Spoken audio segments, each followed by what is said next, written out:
Well, hey, everybody, and welcome to The Debrief, a weekly Q&A show from your friends here at Sandals Church. I'm your friendly host, the PRD, here with Pastor Matt Brown. Why are you trying to steal my title? The PRD and the PMB? The PMB. My official nickname that I gave myself years ago. You can't give yourself a nickname. PRD. Well, it has worked. Did you say your license plate says that? No, my license plate says Mrs. PRD. Okay, that's different. That's your the three. Particular You're trouble. lying. Yeah. Okay. Well, it's also I was gonna put PMB on my license plate, but I thought there's no way I want everyone in the city knowing that's me. It's true. They will notice you and my make car fun would of you get in the egged parking every lot. day. Yeah. Scratched. Well, we got two wonderful guests here, just really making their presence known. We are so excited to have you come into the show. Like, what's that phrase about bulls in a china shop? That's what's going to be. We got Chatty Cathy and Loud Ralph. Buckle your pants, everyone. It's Chatty Barbara. Hello. What up, friends? We have Pastor Adam Workman. How are you, sir? Hi, doing well. It's good to be here. Can you tell us who you are? Yes. For everyone who does not know. I'm Adam Workman. I'm the Yes. pastor of discipleship here at Sandals Church. What does that mean? The one who does not want to be in a small group, who leads small group ministry. Isn't that something? Yes. The power of Jesus. Yeah, that's right. Yeah. There you go. So I serve and support the adult ministries at Sandals, which are primarily about connecting people relationally so they can work out the vision of being real. Amen. Ah, boom. Lori, welcome to the show. Thank you. Glad to be here. You're going to have to, you got to really I told you, microphone. All right, attack that I mic. know. I got to attack it. All right. So I'm Lori. Hey I have there. no title. I do not work here, so I have no idea why I'm here right now. I enough. wish that you were employed here, though, so I could tell you what to do. That would feel awesome. There's just something in me that wants to boss boss Lori around. Lori around a little bit. Yeah. For can we say this on the air? For a short season, you did serve. This was like 6 years ago. You did serve as Pastor Matt's Personal assistant. for like 3 months. No, I was here for a year and a half. See, his time assistant. flies when you're having fun. Do you That's how know it that goes. I started 10 years ago this year at Sandals, the first time I worked here? It was 10 years ago. Yeah. She's left me several times. But Well, I, in my Christ-like faithfulness, allow her back into my good graces. Thank you, sir. We're glad to have you guys both here on the show. So this week we are talking about fives on the Enneagram as we continue our series called You. Pastor Matt, before we jump into a whole bunch of questions, can you give us some quick overviews what it means to be a five?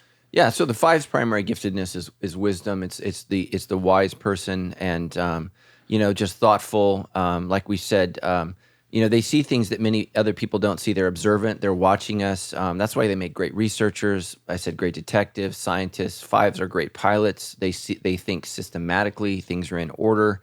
They're not interrupted by emotion like many of the other personality styles, and so that's what makes them so thorough and consistent. Interrupted by emotion. I Right. like that. Well, I mean, think about how often emotion wrecks the rest of our personality styles. And it's not that the five doesn't have that. It's just that they can set it aside to do what they need to do. And so that's the beauty of it. They can focus on, what's good, right, and true according to, the knowledge that they've ascertained. And so that's the beauty of it. What makes them so attractive is they see beauty in us. I think about Adam. Adam texts me very, very thoughtful texts or tweets. Hey, Matt, I love it when you did this or how you said that. And so he'll pull out a piece of information from my sermon and then apply it, and he communicates it to me in a relational way so I understand it. So that's really, really just, powerful in the way that we interact. And so they just see things and express things in a way that makes sense when they're super, super healthy. When they become unhealthy, they can become completely detracted, run into a cave, disappear, cut Only people off. communicate to coworkers through text message. Yes. Yeah. So they can, or not communicate at all through text message. And so fives are good at somehow not getting your text. It didn't come through. There's something with the internet and it didn't come through. That's not what we use our phones for. Right. Yeah. So it's for data collection. So so that's the negative, is they can be isolated, removed, and really disappear into non-reality. They can immerse themselves in, tasks, things, hobbies, passions. And by passions, I don't mean emotional passions, but like we in our small group last night, we were talking, one of the guys in our group who's a strong five just dove all in on fish tanks. And, fish tanks take a lot of work and just in there. It's interesting that one of my friends, I didn't know was a five, posted on Instagram, he's a five, and he's totally into fish tanks too. So I didn't even think about that. So Tom, if you're out there, you just made the debrief. Love Tom. So, but he's all into fish tanks, and I want to be into fish tanks, but I can't do the work. So I just can't actually be that detailed. All my fish would die on a regular basis. So you guys want to add anything to the strengths, weaknesses? Well, I want to add about the fish tank because I have a turtle in a big, large fish tank. And I was just on Mother's Day talking to my sister about how I actually don't like animals much. And so we have a dog, and I don't love the dog, but I love my turtle, and how I don't really want to feed the dog or pick up the dog poop, but I want to go clean my turtle's tank, and I'll pick up her poop and make sure everything's Is that great because for her. the dog is emotionally needy and the turtle is not? I mean, it's because the dog Yeah, I know. sheds We and have poops and We have a licks. dog who needs Jesus.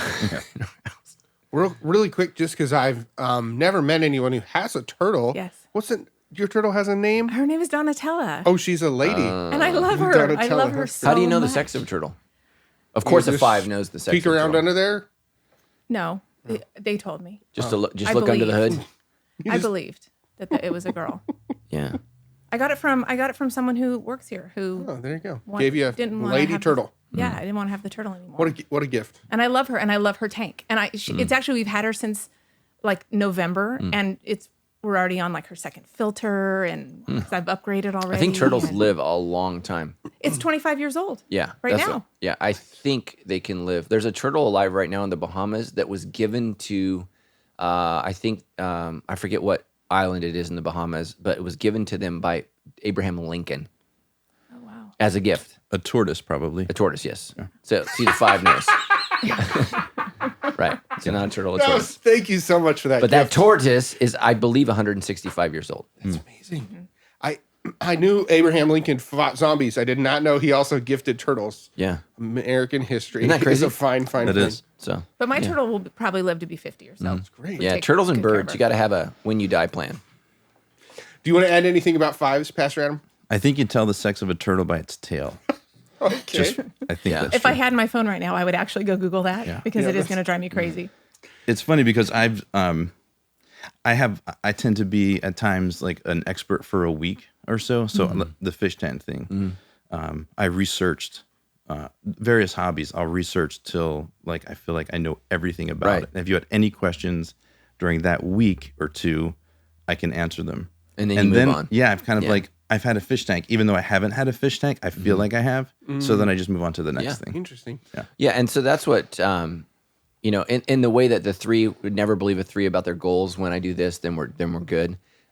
With the 5, just never believe that they're going to move on to something else. And once they've acquired the knowledge, it's the next thing. And so, and that's why many of them end up in education, research, stuff like that, because it's endless. You get paid to, do your passion. So And you know what? I always thought that was such a flaw of mine. That's what one of the things that's so amazing about the Enneagram is that something that for my whole life I felt like was a flaw. I realized it was a strength or just how I was made because that was my biggest thing. I thought I was a big flake.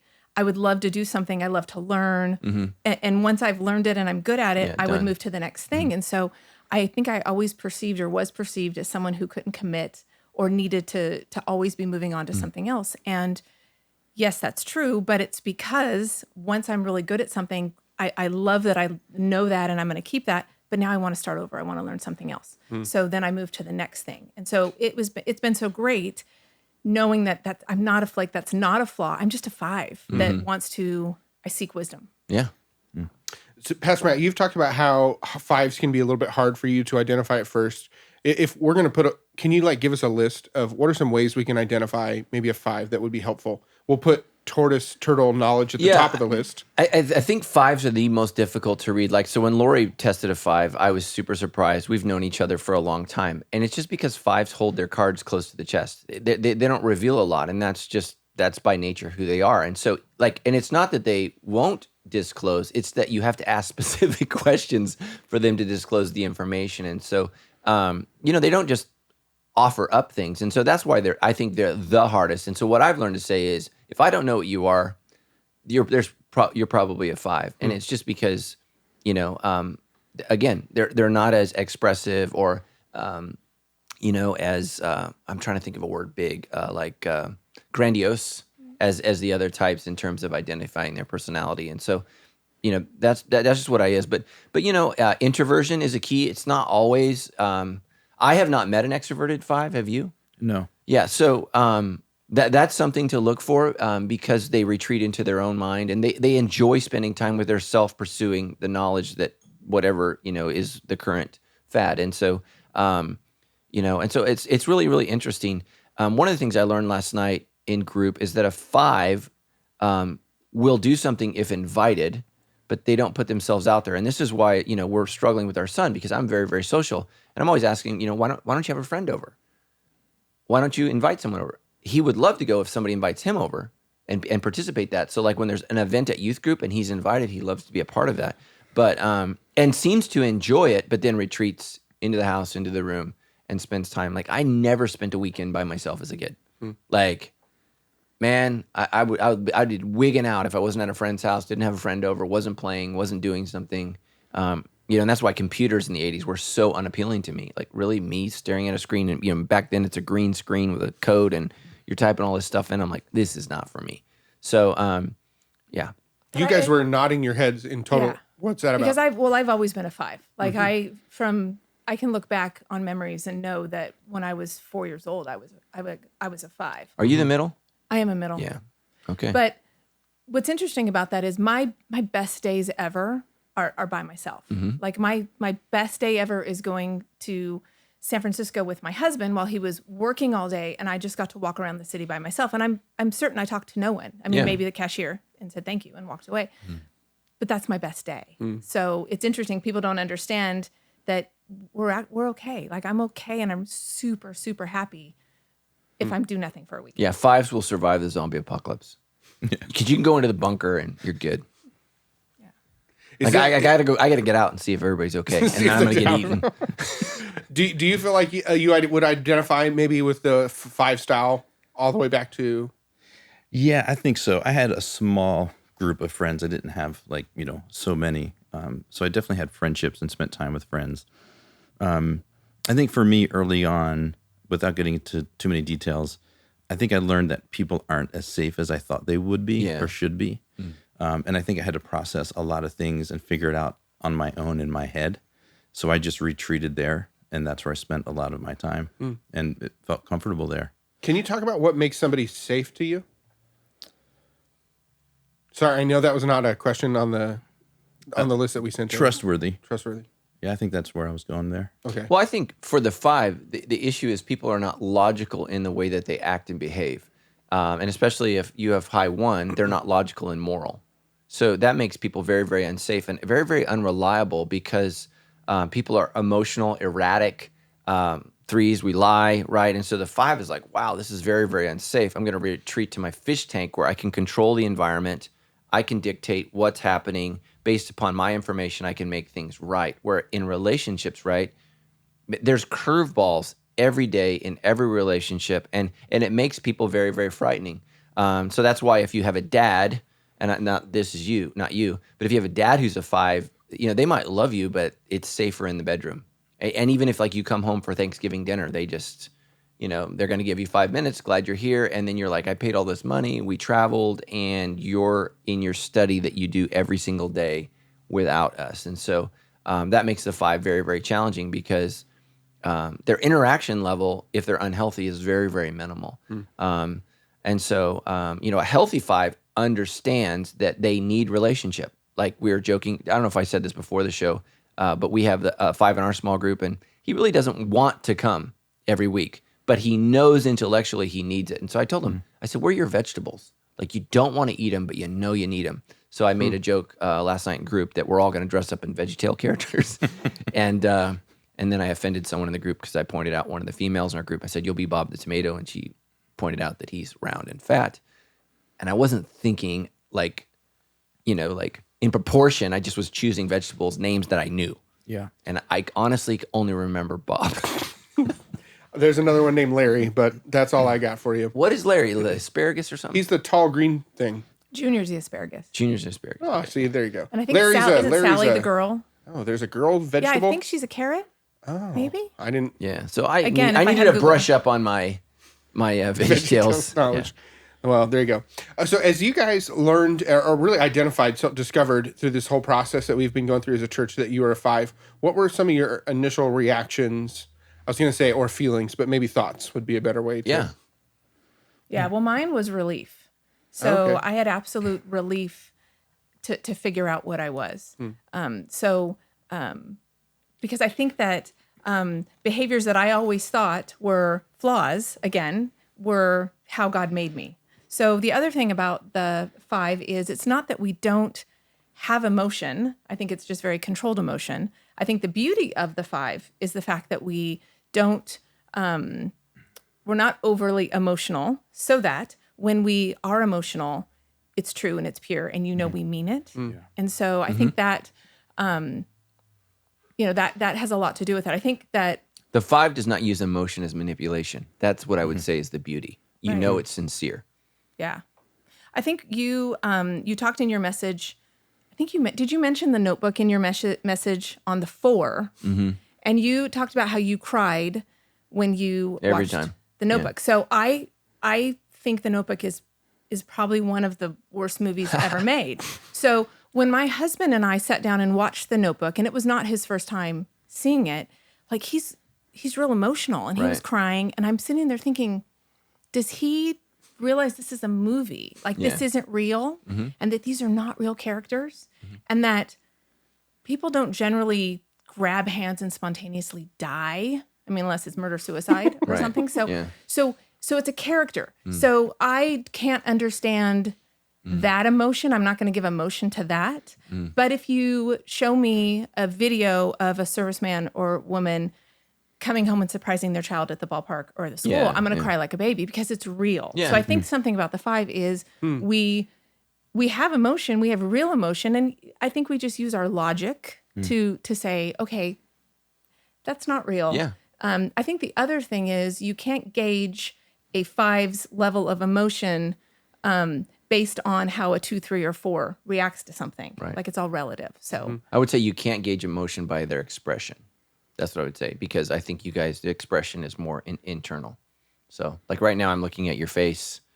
It would be, oh, no, you smiled once I said that. But before it was, you were just giving me like the death glare. And I try not to do that. It's just Right. I'm really thinking about what's being said, and sometimes Yeah, that just that's is what I'm the saying. default. Yeah, but you are enjoying being here? Yeah. Yes. Yeah, I Okay, love it. good.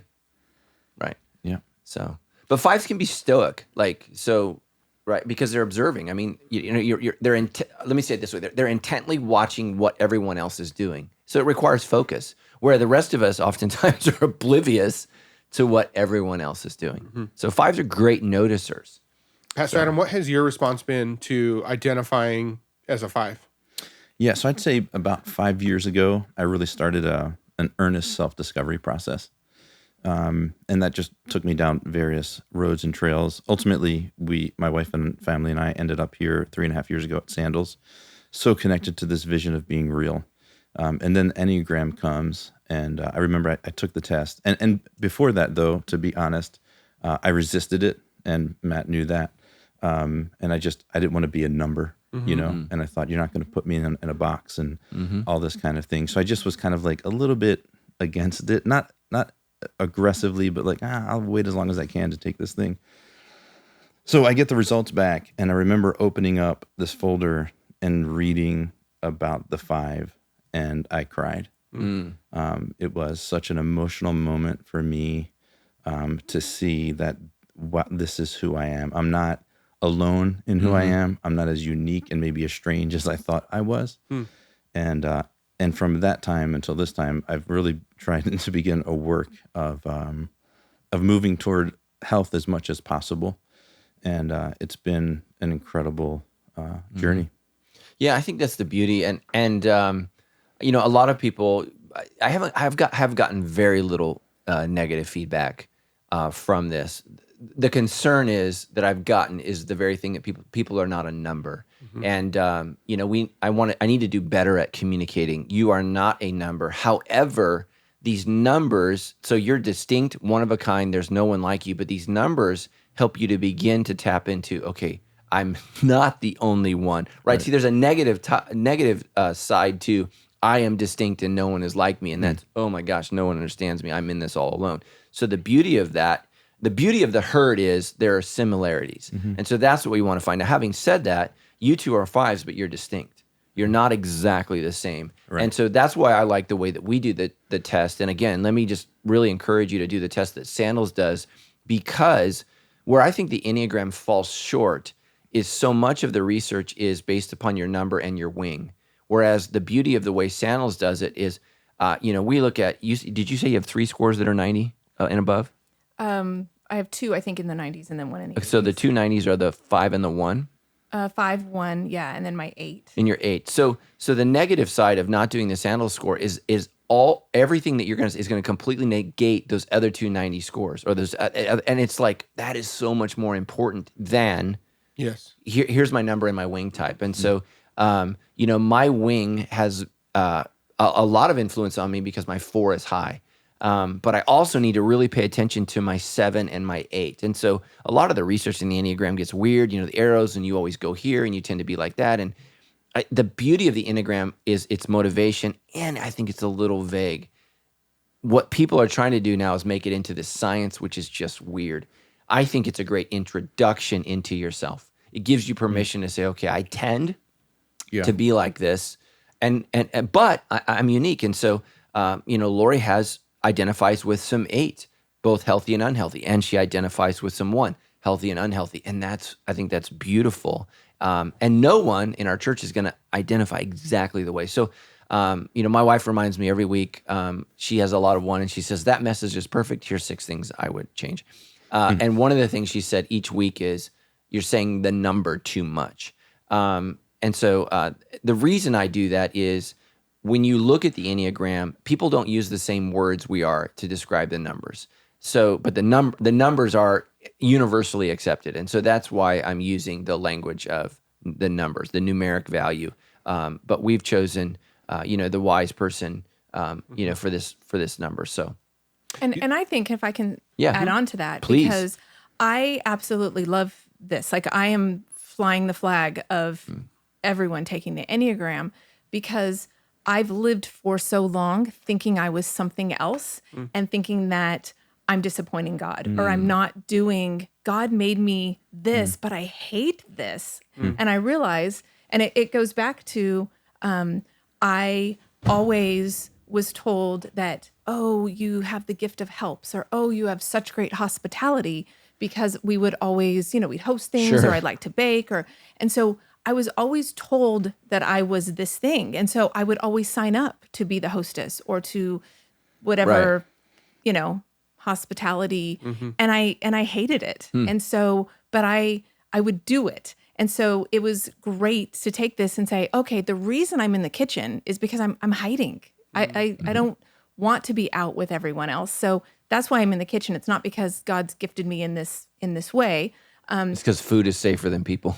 Absolutely. Preach. But the other thing is, but I was really good at it because I'm a 5, because competence is important. Oh, and we're going to do a good job. As a person who enjoyed, she would make the funkiest great stuff. Like it was stuff that because her 5, right? I'm going to cook this bizarre thing and it's amazing.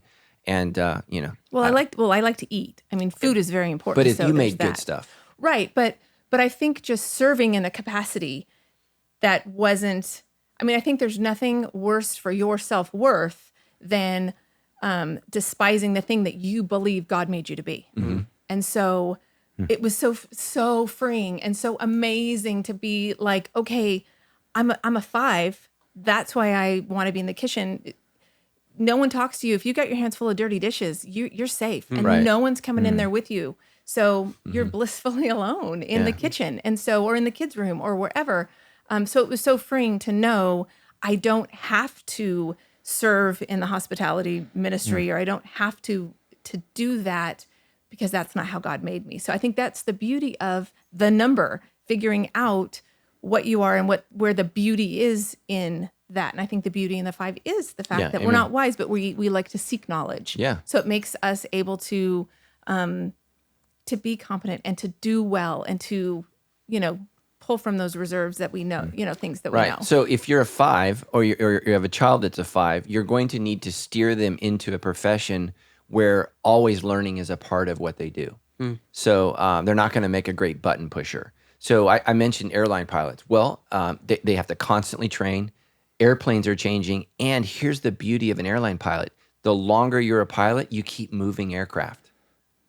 Think about it. You're geeking out every couple years on a completely new aircraft. It's just awesome. A chef, You can be a chef. Food's always changing. Styles are always changing. How spices go together. I mean, that's a great profession for that. Teaching, where you get to constantly grow and learn, and those are just great professions. So if you're 5, you're going to die if there's no learning aspect to what you're doing, and you need to make sure that you're not just you're not going to be satisfied with button pushing. You've got to be able to dive into something that ignites that passion to learn and to grow informationally. Now, here's the negative sign. 5s can just pursue degrees forever and never get a job. So that's the negative side. So if you're married to a 5, they oftentimes on the strengths quest, the ideation is one of their strengths. And so they want to keep learning and talking and gain knowledge, but never, okay, now we need you to support the family because we have $400,000 in school loans. So that's the thing is, and that's why I use that passage. Paul is negatively speaking about women in the church and men. It's a really weird passage, but always learning and never coming to the knowledge of truth.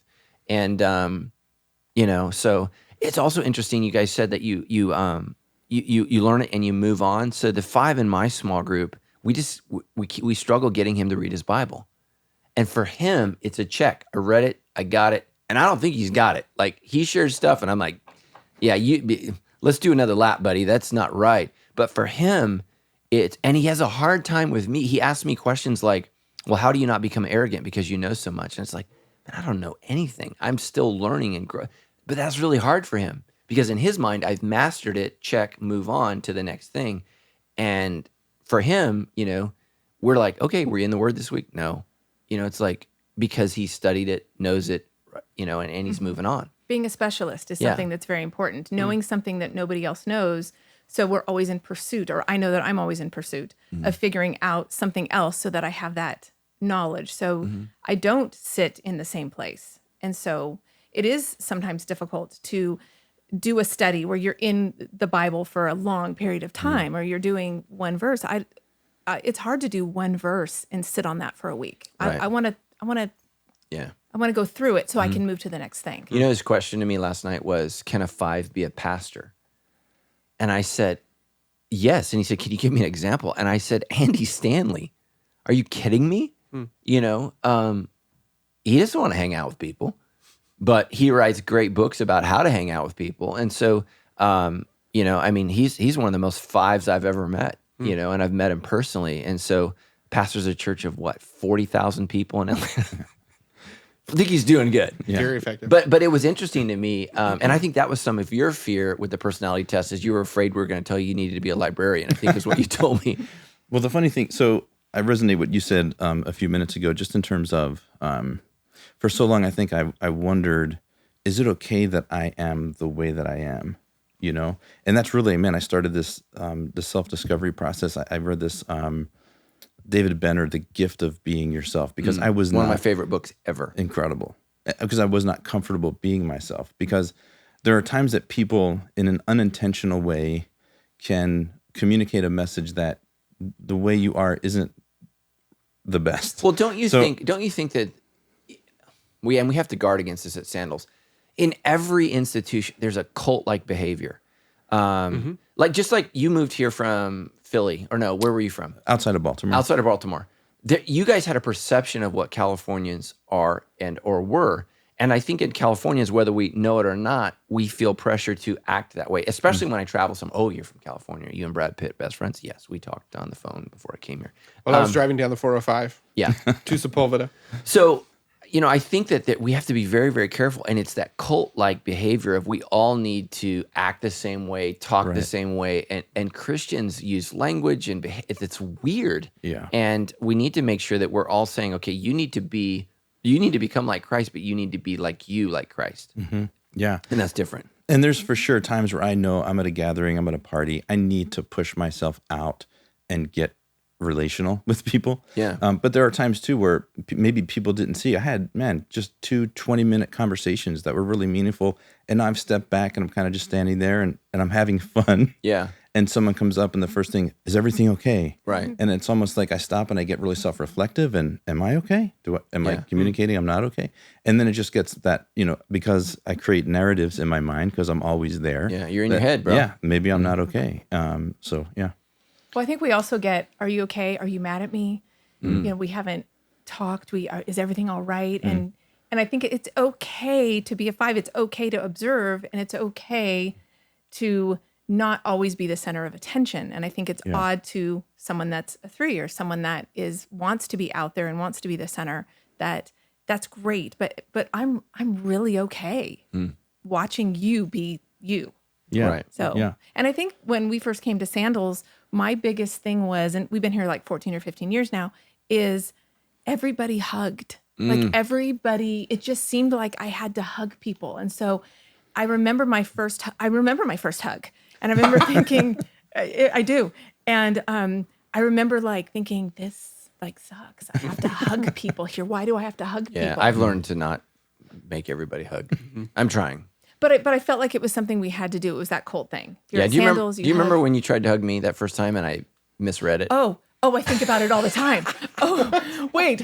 I call that the preemptive hug. Yeah. And I think about it all the time. I reference it all the time. It's a really funny story. So Matt, my husband, and I and 2 other people, a couple, we were talking, and Matt is walking towards us. And we were fairly new to Sandals. Yeah. My husband had gotten real involved right away Right. because that's what he does.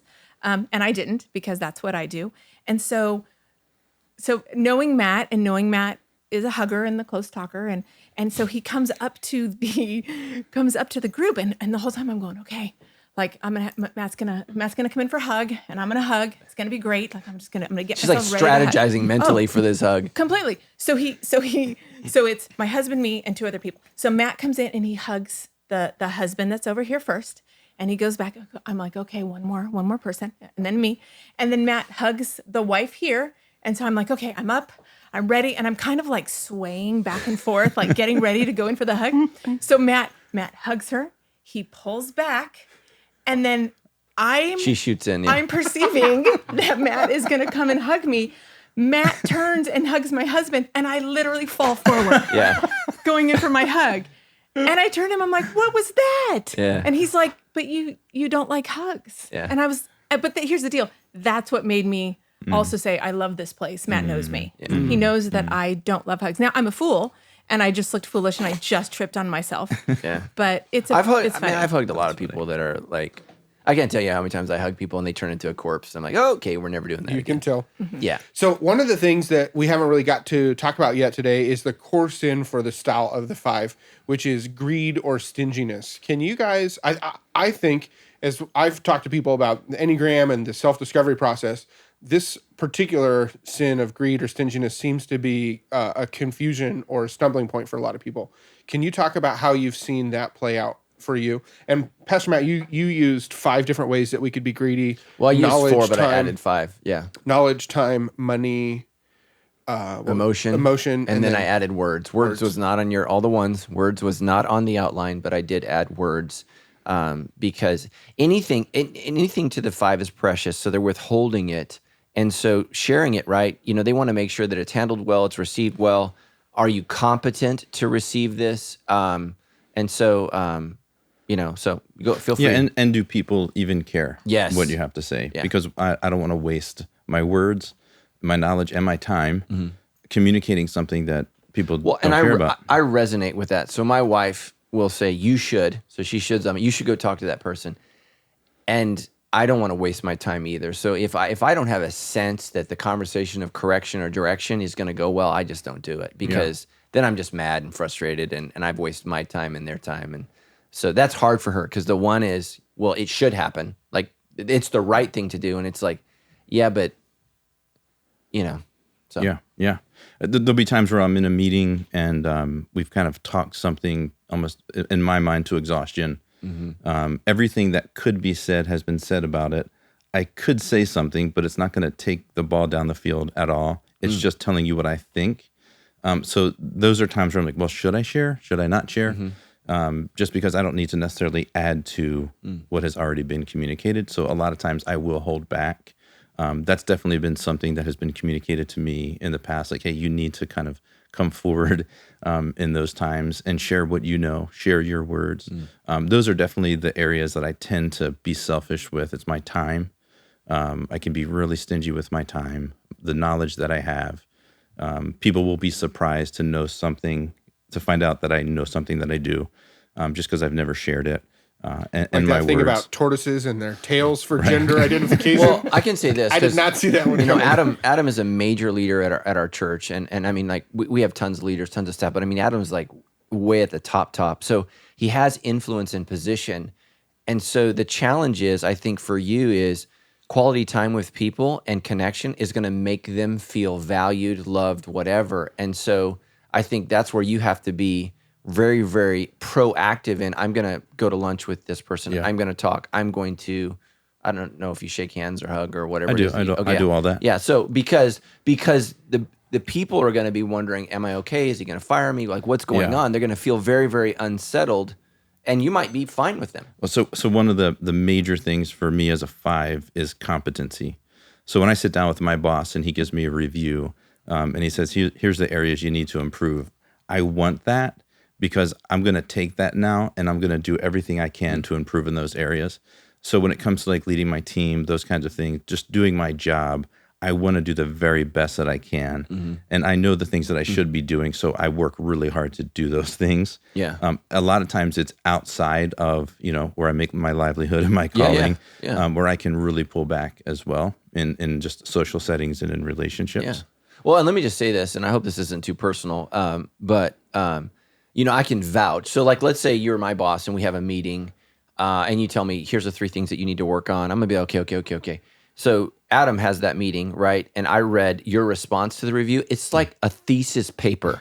I mean, I'm not kidding you. Like, I was like, oh, Adam's really thought about this review. And I'm like, okay, there's another page. And I'm like, but Adam has thought through everything and put into writing, which makes it very, very clear. Here's the issue and here's what I've done to address that. And it was fantastic. And I was literally like, this is amazing. I wish I have no 5, so I don't do that.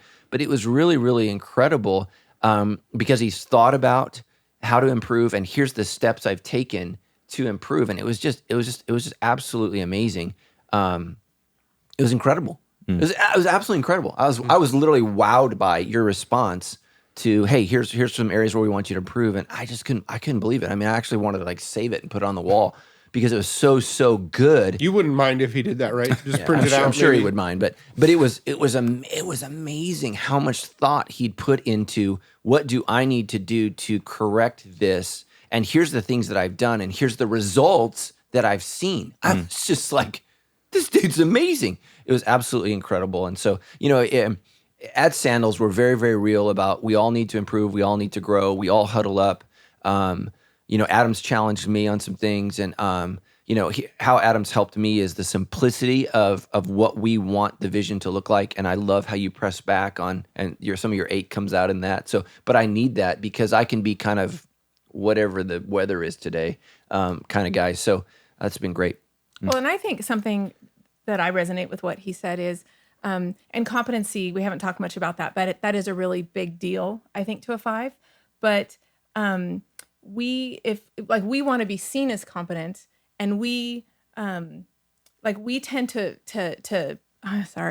we tend to point out when we see incompetency in others, but incompetency in ourselves we see as a place to grow or a place to learn.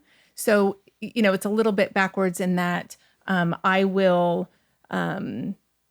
people that I have felt are incompetent, or someone has done something incompetent, like you immediately move to my dead to me list. And so and Adam knows about the dead to me list because his wife is the one that introduced that list to me. Gatekeeper. But I'm talking like I have people on the list for incompetence. Suit guy at Starbucks, Jay from Blaze, like Adele, the Department of Transportation. Like they're all on this dead to me list for something that they've done. I have banned a whole author's works from my life because of poor sentence structure and one of their things.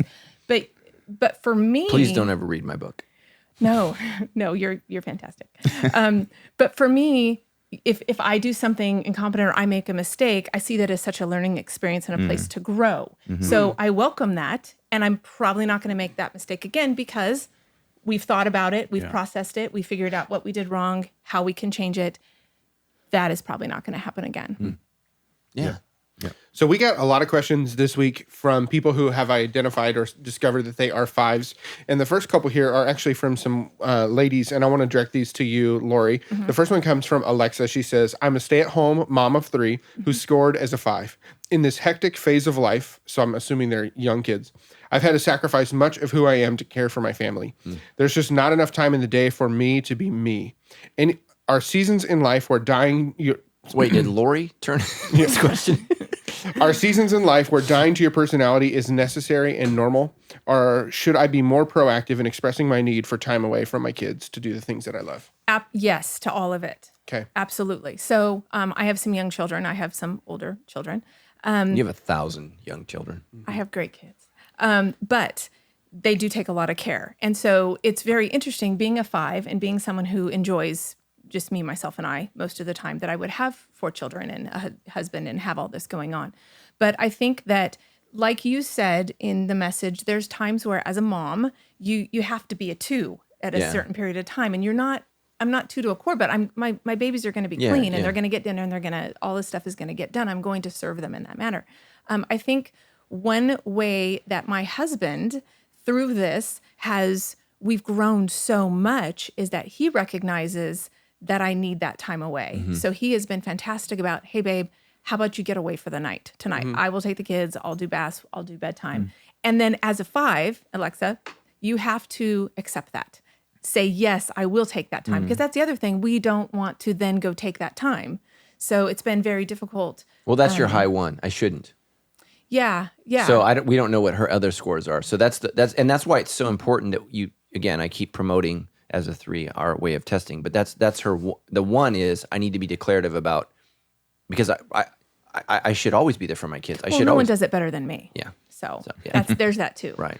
But I definitely think for her, you need to find that time. I mean, and the time can be, sometimes I sit in my closet and when the kids are running around asking for like where I'm at, I don't answer.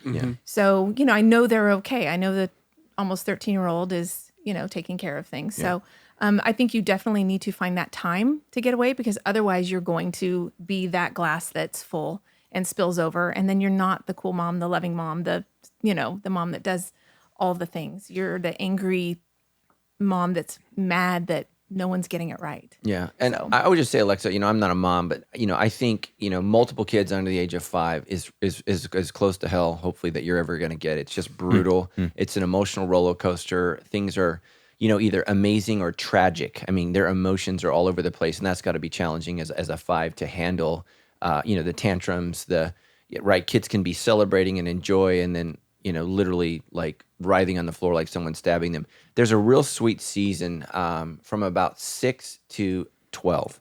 That's just know that I think God gives us a break. And then gear up for teenagers. But there's a real sweet season, and really, any parents listening, really try to take advantage of those years. Those are formidable years where the kids are easier and you're building a bond that you're going to need to survive the teenage years. It's just so important that you take advantage of 6 to 12. And girls, they can hit puberty far sooner than that. So you need to monitor every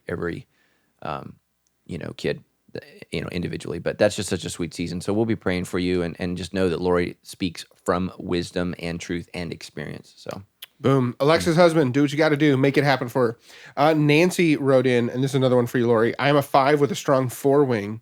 How do I get out of my head when I often deal with heavy feelings of rejection? And Pastor Adam, I don't know if you felt rejected, but you can talk about this as well. Yeah, I resonate with that a lot. I struggle with embarrassment. I struggle with feeling rejected. I think part of that question about the greed, and mine is sharing who I am. I live in my head.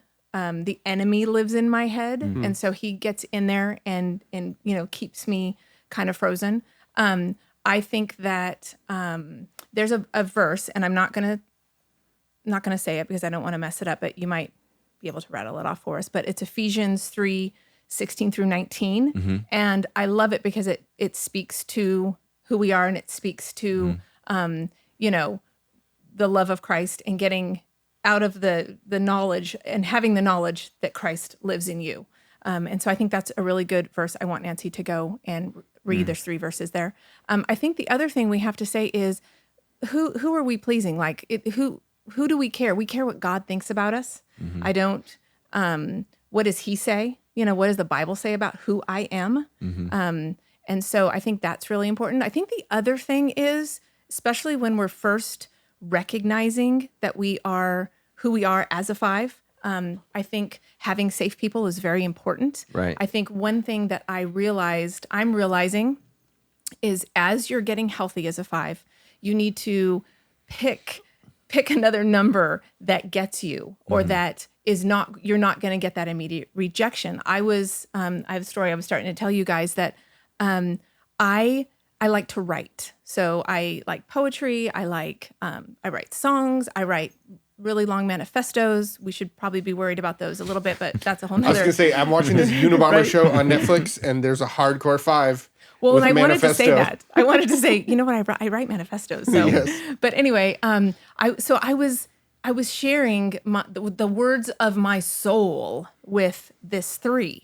And so when I was getting to the best line ever written in the history of the universe, the 3 looks out the window and says, "That is a really low flying plane. Have you ever seen a plane that huge fly so low? Like, that's incredible." And so in that moment, I'm like, and it was magnificent. It was a magnificent plane. It was a magnificent low flying plane. But in that moment, that person became very unsafe to me. And so I apologize. Yeah, right? I'm very sorry. They My moved ADD. they moved to the dead list. So you have to understand the dead to me I'm list. a Christian. I believe in resurrection. Right. Oh, So, boom. but I think what happens is you have to sharing my Yeah, sure. heart song with a 3 at that moment might not have been the best idea. Yeah. I think you have to, if I'm not going to share my heart song with a 1 unless I need editing, Yeah. or I need them to critique something. So I think you have to. Rejection will come, but I think we also don't want to put ourselves out there and ask for it. So I think we just have to be really careful while we're learning who we are, and to be very strategic in what we share so that we don't have that. But I live, I get it. Like I live with that feelings of rejection and feelings of embarrassment. So I think also when we were a year ago, when we had that training here, I think the staff had training. I was on staff at that time. The guys that did the training said, pick one thing and work on it for a year or 2. And so that was the one thing that I decided to choose was the sharing who I am, because I'm a hoarder of who I am. So that's part of my greed is just keeping it all inside and hoarding how God made me, how He created me, and the giftings that He gave me. So I think I've been working on that. So now if I have something really ridiculous, I share it with Pardee. If I have something thoughtful, I have another 5 that has a wing 4 that's pretty creative. I share it with that person and I get the greatest feedback. I get that validation. And so I think being very strategic with who you express yourself to. Yeah. So I don't know if we talked about this weekend. So the 2 aspects of greed. So I think we think of greed only in the acquiring. Right. Scrooge McDuck. Right. So there's 2 aspects of greed. So one is hoarding. So that's the negative aspect. I'm going to hold on to what I have. The positive or forward aspect is I'm going to get more. And so oftentimes with the 5, right, they can resonate with I'm going to get more knowledge. I'm going to get more information. So they see it in that way. But then the other aspect is I'm going to hoard this. I'm not going to share this. And so that's where oftentimes the emotions. And so if someone you love is a 5, think of them like a clam. And right, so their emotions are going to be shut off. And so in the moment when it's open and when they share, there's a great book to read. It's written probably 15 years ago, but it's called Crucial Conversations. I can't remember the author's name, but it just transformed me to realize when a conversation is crucial, I've got to be present. I've got to be there, because if that 5 is opened and I blow it, they're going to double down and they're not going to share again. And so so you just really, really have to be aware is if you want more emotional intimacy with the 5 in your life, you've got to make sure that you take advantage of that. Because if they're sharing, they've thought about it, they've processed it, and this moment, right, is not the moment to look at the plane that's flying low. Let it crash. Otherwise, your relationship's going to crash. So So we have some questions that I think are really good for us to talk about in terms of what does it look like for a 5 to try and be real with God and be real with others. So let me talk to this question. Came in from Jamie. I'm just going to summarize here at the end. She says, "Now I realize how my past habits as a 5 have damaged my relationships. How should I work to keep healthy, real friendships in the future as well as restore relationships which I haven't valued from the past?" What do you guys see as I opportunity? think Adam should take that. Yeah, I think for relationships you're trying to establish, there's this sense of relationships require sacrifice, and I think you need to go in and do what we just were talking about in terms of self-disclosure, and of course you want it to be a safe person, and I get as a 5 that's going to take a little bit of time to evaluate who that is, but self-disclosure is like a microwave for relationships. As you open yourself up, man, there's just something incredible that happens that will kind of solidify and bond people together. So I think you have to be willing to, when I say sacrifice the sense of, I'm going to hold on to all my personal stuff. I'm going to keep everything really close to myself. I'm not going to share a whole lot, but just kind of surface level things. And I think you have to be willing to take a risk relationally and be vulnerable and move toward people. And so we joked around a little bit in the beginning that, part of my role is overseeing the groups here at Sandal, small groups. And I think sometimes people have had a hard time, man, you're such an introvert. Mm-hmm. You tend not to be wanting to be engaged in lots of relationships and those kinds of things.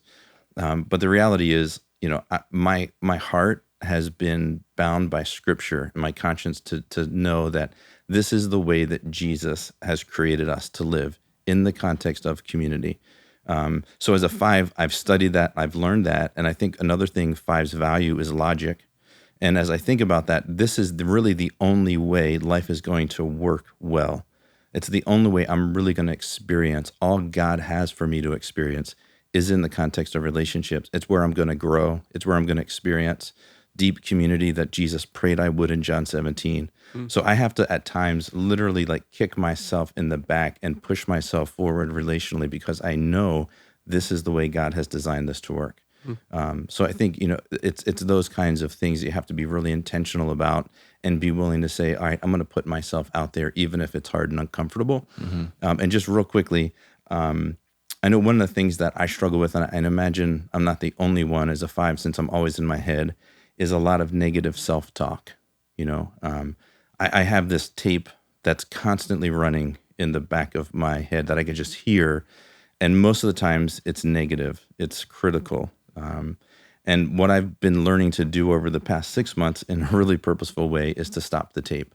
When the tape starts, to stop it, to not worry about if what I'm going to say makes complete sense or not having to have every single sentence formed before I actually open my mouth and speak, but just be willing to engage relationally, have a conversation, and stop telling myself, what you're saying right now doesn't make sense. This person's not really listening. You're adding no value to the conversation. Those are things that continually play in my mind, and those sabotage relationships.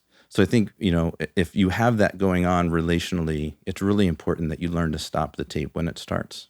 Mm-hmm. Absolutely. So the verse we talked about, real with others, was he who isolates himself seeks his own desire. He rejects all sound wisdom.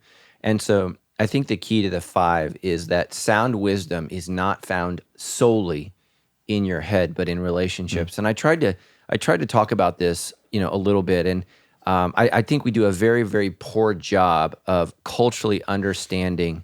When I was a kid, you studied Western civilization, and that's rejected now. It's considered racist, bigoted, whatever. And that's a tragedy because when the white man from England shows up on the shores in 1780 in Australia, he encounters, I forget what the tribal group there, they're called, Australian natives are called Aborigines. So the Aborigines, right? Great people, great history, right? I'm not speaking anything negative against them, but they're one of the most isolated people groups in the history of the world.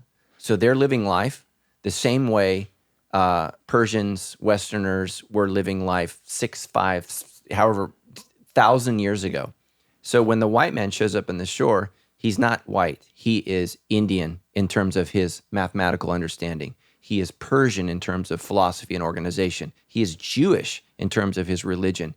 He is Italian, Roman in terms of his organization structure, and then he's Greek in his philosophy. He is German in terms of his fierceness on the battlefield. And, then, also the Vikings, the Nordic influences their shipping and understanding of making ships. That's who shows up on the shore.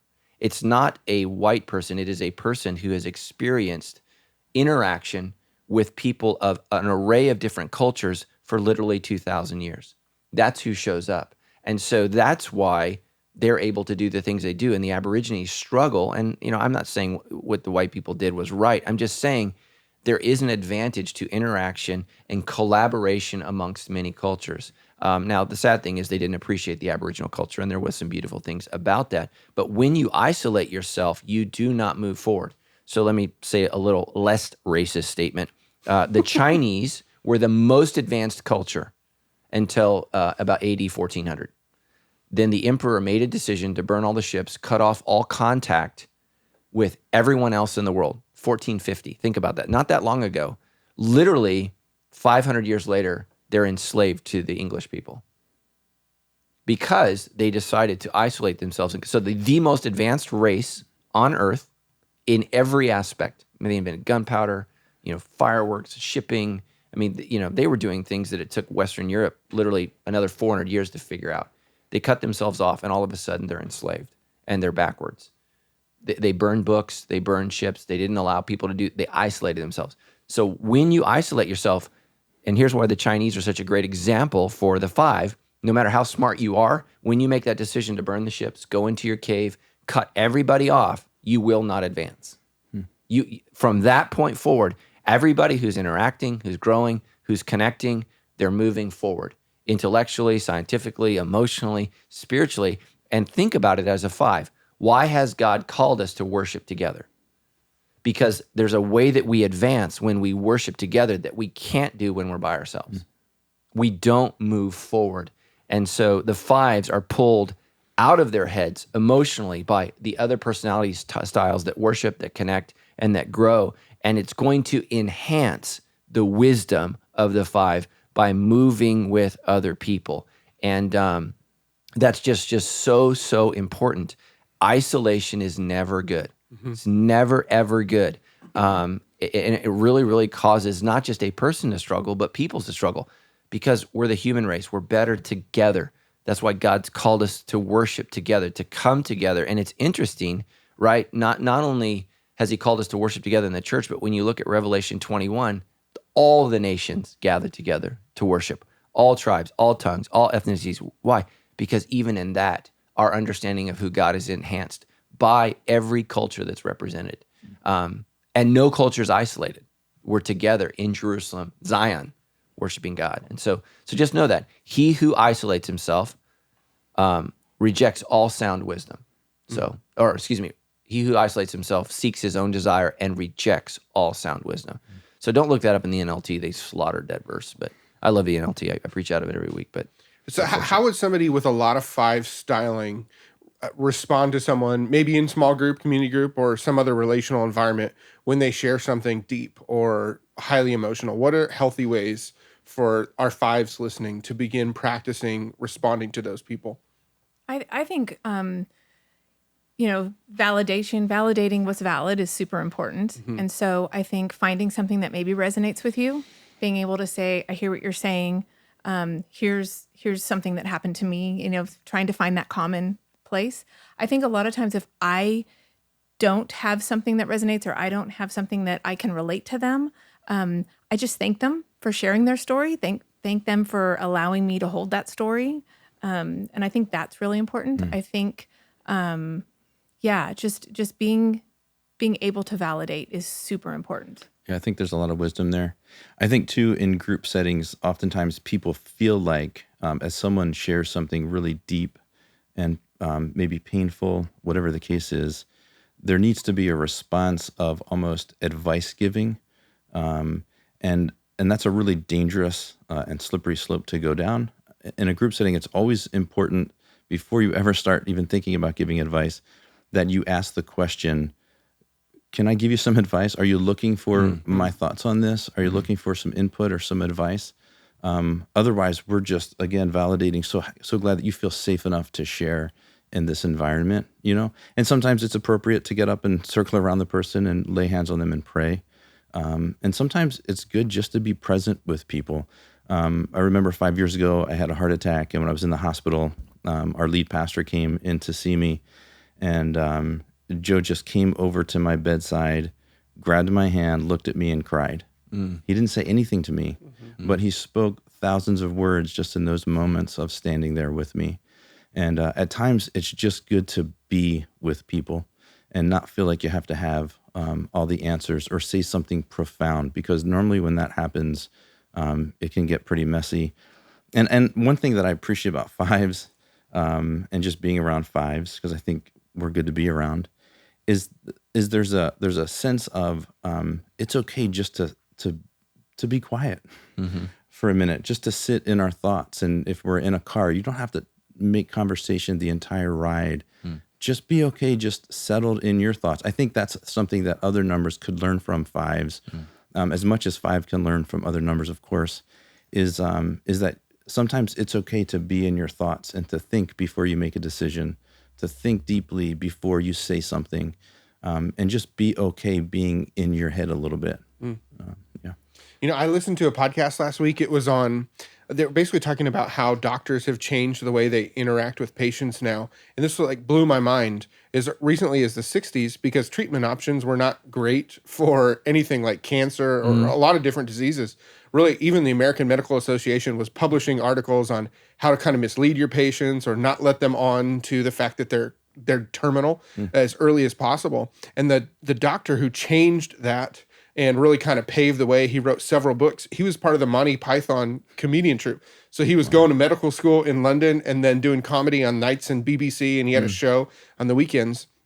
But then he contracted this horrible disease, and I can't remember what it was, and he ended up surviving it.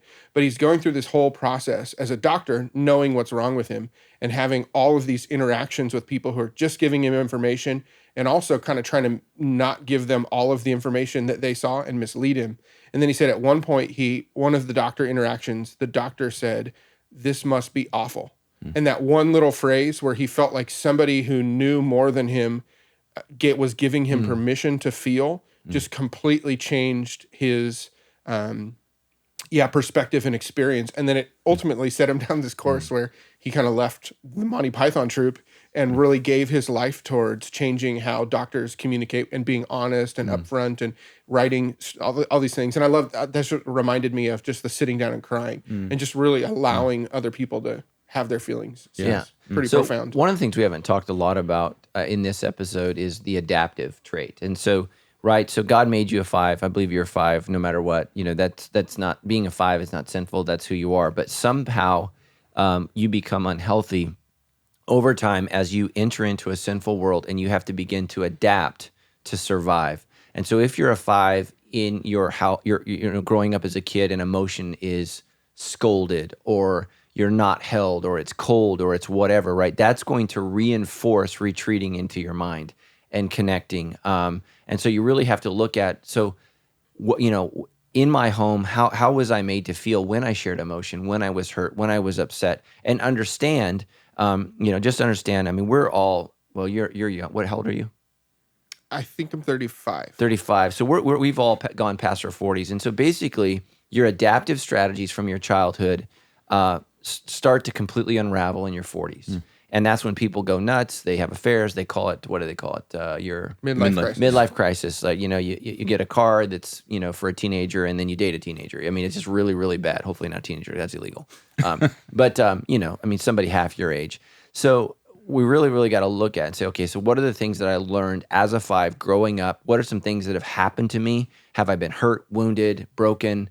These things have happened to me, and they're causing me to make some mental assumptions, right? As a 5, I'm making some mental assumptions that may not be accurate about all people everywhere. And so we all have to be very, very careful of generalizations. And we live in a culture full of that, right? Where we assume that, everybody thinks that, so it's true. That's usually not the case. Generalizations are generally wrong. So you missed it. Anyways, so just really look at yourself, do some homework, And you can do it as a 5, do it as a mental exercise, looking at your childhood, your family, even your current relationship, if your parents are still alive or with your siblings, and so that was part of my process that was very, very painful, but very, very healing as well, to look at, okay, here's how I see the world, and that's wrong. And I need to begin to address that and change that. So, and 5s, as brilliant as they are, can be wrong. So Let's close with this question that came in from Matthias. I feel like I know a lot about God, but I don't know God. I would like to feel that close connection again from when I first gave my life to Christ. Where does a 5 begin to connect my head and my heart? Oh, go ahead. Man, Matthias, that's a great question. I would say start exactly where you just did and have that conversation with God. Be as real and as raw as you can be about where you are in your relationship with him. And I get relationships for 5s are difficult, and what we're talking about with Jesus is a relationship.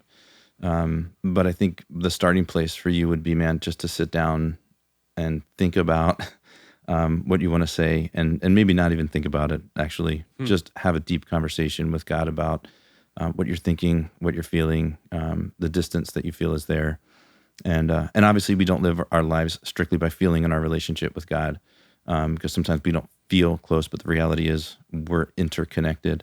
We are his, and he is ours. But man, just I would start with having that conversation. Yeah, go ahead. I was going to say, I think so much I think I know better, or I process it and I figure it out and I come up with my plan, and I don't ask God his opinion on any of it. And so I think very recently, I'm being reminded, wait, let me give that, let me give that to God and stop. I'll just plow forward with how I think things should be and how I want it to be and what I think. I spend very little time with the conversation and saying, hey, where should I go here? What should I do here? And so I think that's a big one, getting out of your head and just giving it to God, because I think we tend to maybe not do that enough. Excuse me. The verse is, on the day of judgment, Jesus says, you will say, I did all these things in your name, and he'll say, depart from me, I never knew you. And so we just have to be really, really careful. So much of modern day Christianity is really 5 dominated. I don't like the word Bible study. I just don't like it. My son is in Christian school, and Bible is a class. I hate it. I wish they'd burn it, get rid of it, destroy it.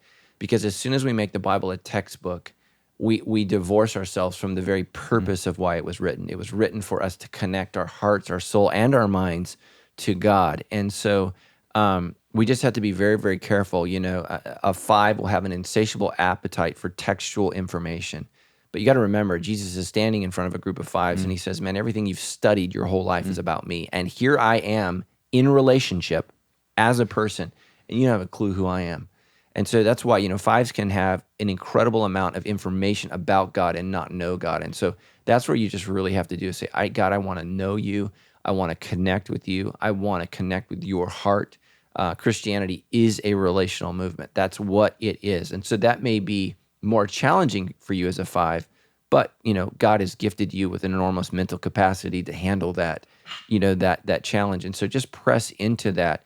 And, I think Sandals is a great place for you to be as a 5. Many, many churches are very, very dangerous, where everything is study, study, study, study, study, and we're expanding your mind, and your heart couldn't be further from God.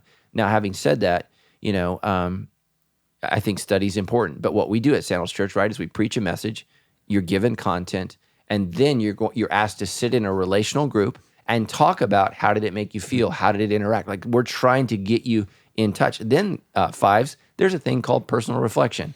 Many of you do not pay attention at all to that, but it's something that for you to sit down and for you to connect your heart, your soul, and your mind with God and say, okay, God, what are you saying to me, and how am I speaking to this? The other thing for a 5 is you show up early for worship.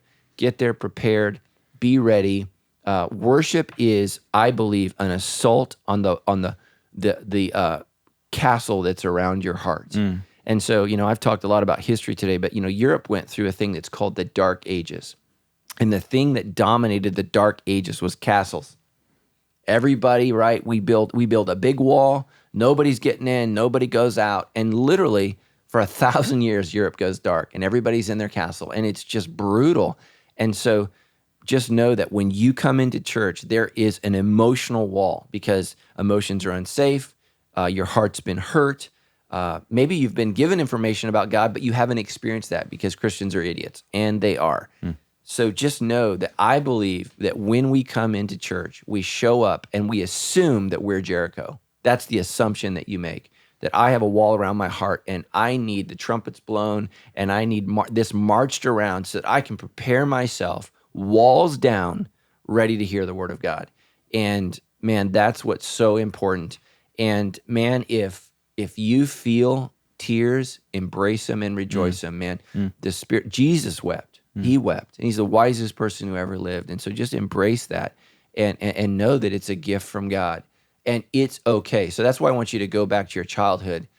Were you told that crying, emotion, like if you're a guy, are you a sissy, or I don't know what you tell a girl, get over it. You cry too much, you're emotional. What's a negative term we use to describe an emotional girl? Dramatic. And just know, parents, that can be a very negative word that says don't feel. Don't feel. Now, kids can be overly dramatic, so you got to balance that. But I think that's the word we use to girls to shut that off, and that's very, very dangerous. And we need to not do that because we need to encourage feeling. We need to encourage emotion, especially if you're raising a 5. And I've not. My son took the test. He thinks he's a 5. I've not done as good of a job as I need to when he engages me emotionally. Right?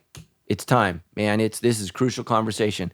I need to connect with him because normally and I think your son's a 5 too, right? Yeah. It's like shooting missiles at like a defense system. It's bing, bing, just bouncing off. So when those walls go down, as parents, as spouses, as friends, we've got to be available.